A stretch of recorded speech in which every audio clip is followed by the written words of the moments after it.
Ball Sports. All right, so look, let's see. I found an article about it. The Ball Sports Complex. Then what I will do is so you said you seen the latest episode. What did they say about it? They was in the talks of building like a super big baller brand platform. Yeah. Where this year right there, or 10 courts, and just a all around sports center. Mm-hmm. So I think there's something they looking to do in the future. It, from the looks of it, looks like a beautiful place. And my thing is, man, LeVar Ball, like, he a genius. If he put this together, and actually build this place, people won't just be thinking about the shoes no more. They won't be thinking about the clothes no more. They won't, you know what I'm saying? They won't necessarily be thinking about everything else. They're gonna be like, look what he's doing in the community. Y'all said all this stuff about this man. Now he built this because that's what he's doing it for. He's doing it for the community. Yep. So I think that's the also see the 10 courts. Yeah, the few courts. I think they said 10, but I don't think there's 10. But they said 10. But it's that's a court right there. This is 8 here, 8, 9, and they might have outside one or some shit. You know what I mean? Okay. Yeah, but that's the goal for him to build it. I mean, he can build the whole league. Like, he can do the JBA in the establishment like that because he got the stadium. He got the practice course where the teams can come practice. Yep. Like, I think this, honestly, by seeing that place, I think that's what he's doing. Yep. I think that he's eventually, if he do that, he's going to bring the JBA back. Yeah. So I would say this. I didn't see this episode, like I said, but I have heard about this being an idea for years now. You know what I'm saying? Mm-hmm. Since before the JBA, there was this talks, right? And like you said, part of the conversation that I remember hearing is like, yo, this would be an opportunity to have, like, so for instance, you look at the JBA, a lot of the knocks on it was the cost of having to rent out all of these different courts, and how expensive that was, and then having the training facility, right? They trained over in Orange County, that was expensive, and it was at like one of these type of gyms where there's a bunch of courts and folks, and you got to rent them out and all of that stuff. So that was costly. And one of the things that they noticed was like, yo, we can like think about the Drew League. The Drew League don't travel, but then every game is packed out, right? Everybody show up there and they play basketball. So you have one central location. You have all of these players come in. You look at the tournament that they do on ESPN, the basketball tournament. They do it over the summer, I believe. Yeah. Then you have all of these folks come here, and then you run those type of events. So you got an event space, like you said, where you can bring in all these AAU tournaments and all of that. And the best part is, shit, it got the big ass BBB on the side of it. The merch is gonna be flowing in there. Right, they're gonna have a store. They're gonna have stores in it, just like a stadium. Exactly, right. And so come through. You're gonna pick up your some BBBs. Who my man LeVar gonna be in the building? Damn there, it's gonna be that's a movie, man. Yeah, and the thing is, that'll take away from all the other crap they got to say. You know what I'm saying? Even if the boys are successful or if they not successful, if I put it like this, man, he not just doing this thing for his boys, like he doing it in like for a whole culture of people. Yeah. You know, and LeVar probably gonna be big, like depends on what Melo do. He probably gonna be bigger because I know he bigger than all the boys now. Yeah. You know what I'm saying? Like, people know LeVar that necessarily don't know Jello like that, but they know LeVar because you see so he doing it for a whole culture. And I think if he can do this, man, it's gonna open up so many jobs and affect a lot of people. Yeah, bro, this is and that's a fact, right? And if you really think of, and people don't give him enough credit for like literally putting Chino Hills on the map. Right. I had never heard of that place. I never heard of that place either.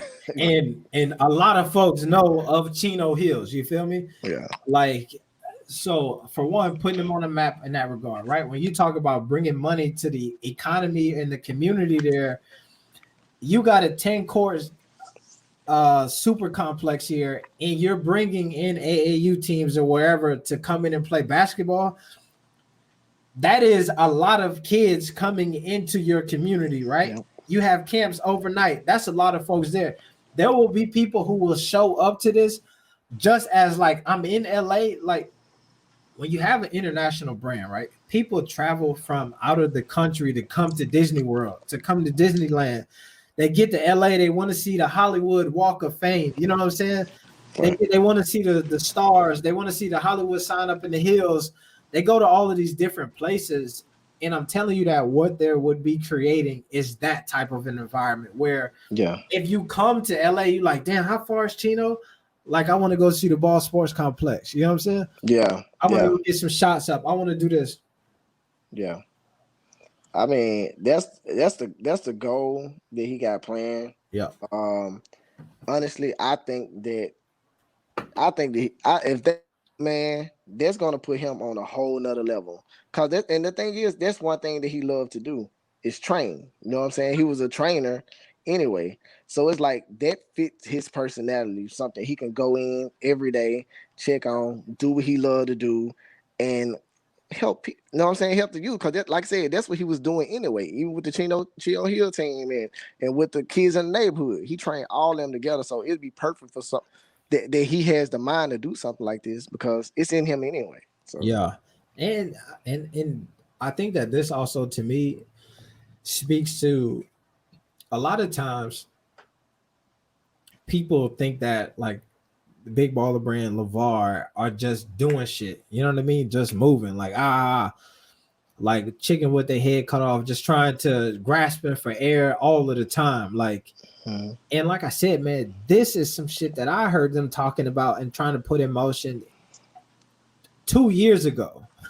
And so when I think about that, and you hear Lavar tell stories about like, I had a plan for these boys before they was even born. You know what I'm saying? I already knew it was going to be a Laker. I already knew. It just speaks to it just adds credence for me to those type of like proclamations of the fact that he's like, I y'all thinking this shit is just some like fly by night. And even to that, right? When I think about, we had this conversation a lot of times about the core group that started it, right? With the Lavars, the Alan Foster, Tina, the boys, the whole thing, right?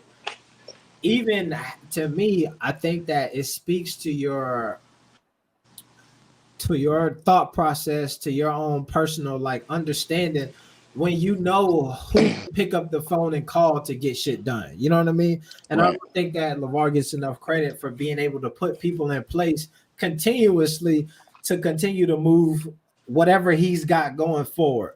Mhm. Most folks would have took that hit with the Alan Foster situation and folded. Right. He doubled back when it got Chris Rivers from Nike, who is somebody who like was over their grassroots department, basketball. I'm not sorry, not from Nike, but Adidas. And then now you look at the play of we trying to start our own arena, and we got the dude who did that. You got Wayne Moreno, who is a high school hoops guy in LA or in Southern California for a long time. So the shit just end up coming together, man. Like they've been planning on that for years.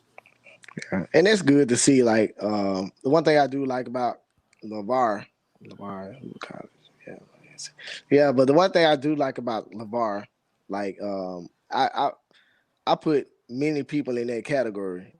Get us like if he say he gonna do it, he do it.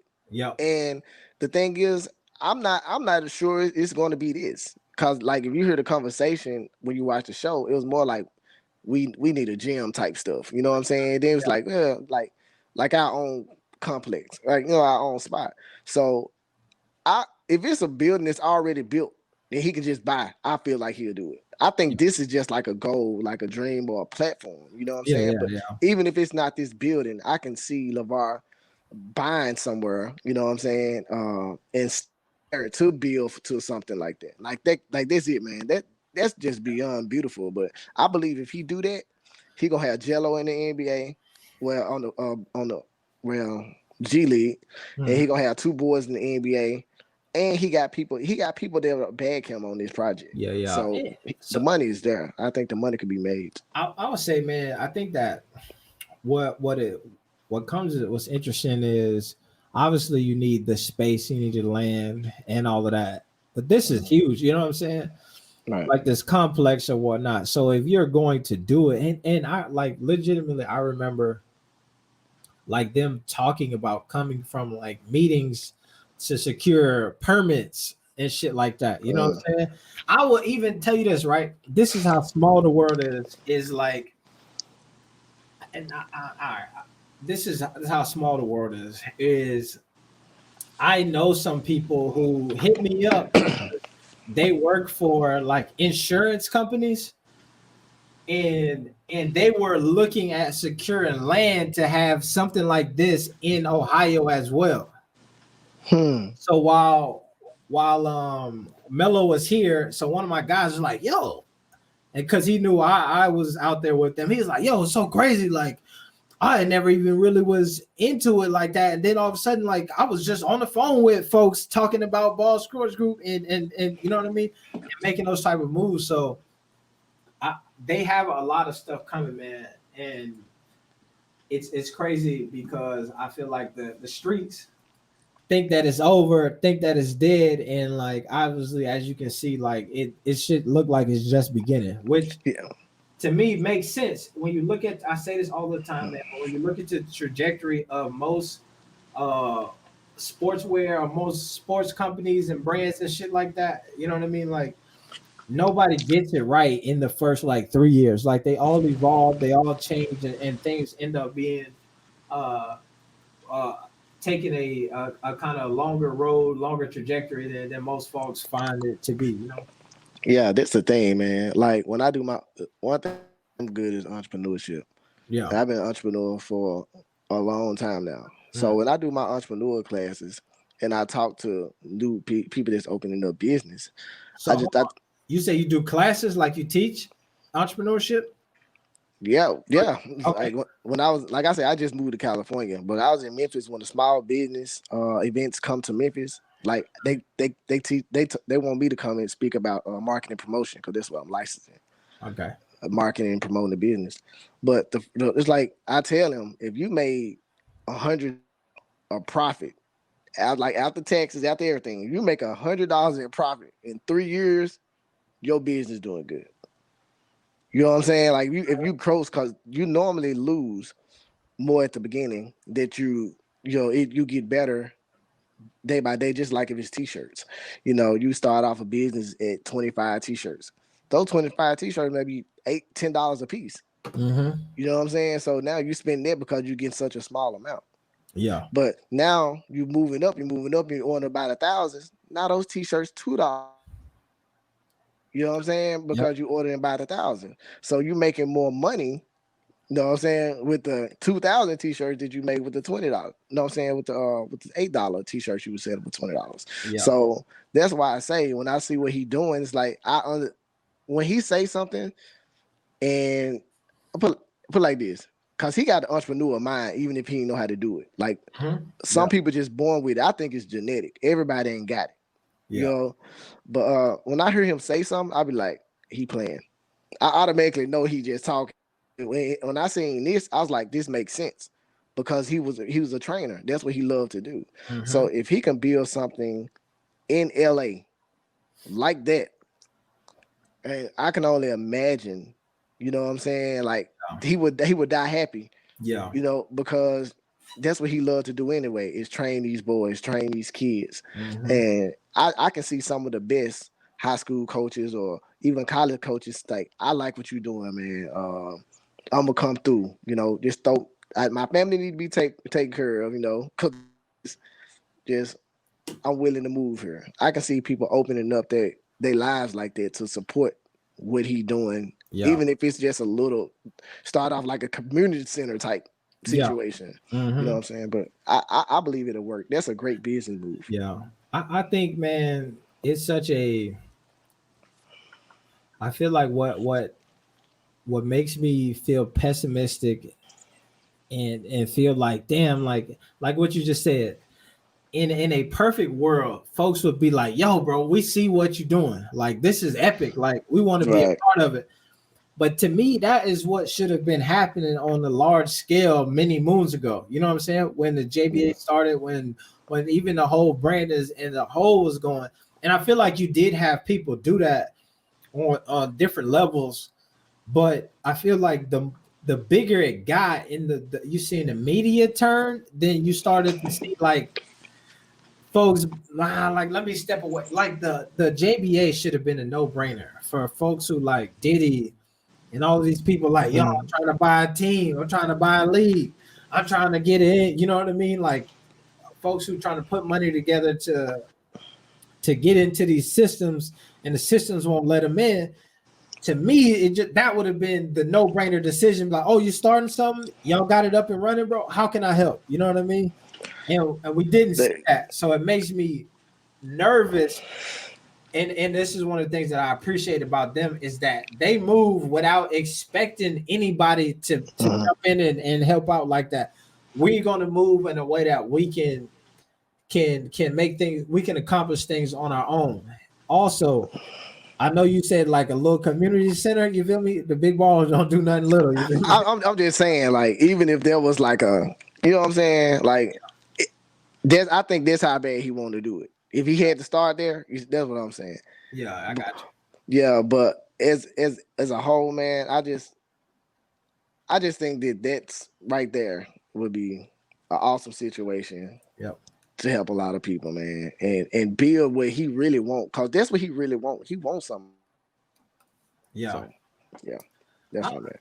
You think I can't imagine though, like at this point, my dog still wanna to train. Like to be there every day, you know what I'm saying? He's not gonna be there every day. Now this yeah. I'm talking about a safe haven for those kids. Like I said, even what he was doing Chino Hills with his house. Yeah. Like they still utilize their other house for training and stuff like that. I feel like which is one of his brothers kind of took it over and moved in there. Yeah, but I'm just saying, like they still over there. They still use their place.